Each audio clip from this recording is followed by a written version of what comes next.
தமிழ் தேசியத்துல பாரதியை முன்வைக்கிறார் சீமான். இது எப்படி நம்ம புரிஞ்சுக்கிறோம்?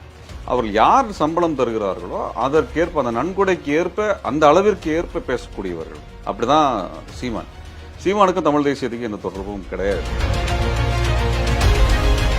பாரதியின் கொள்கை வாரிசுன்றாரு, அப்படி சொல்லியிருக்காரு இல்லையா? அப்படி வார்த்தை சொல்லியிருக்காரா? பாரதியோட கொள்கை என்ன சொன்னாரா? அப்ப அவருடைய தேவை என்ன வருதுன்னா, தேர்தல் காலகட்டத்தில் பாரதிய ஜனதா கட்சிக்கு சார்பாக, RSSக்கு சார்பாக பெரியாரை எதிர்த்து பேசினால் இவங்க எப்படியுமே ஓட்டு திருட்டு வேலையை நடத்திட்டு இருக்கிறாங்க பாரதிய ஜனதா கட்சி. அப்படி ஓட்டு திருட்டுல தனக்கு ஏதாவது சாதகமாக கிடைக்குமா?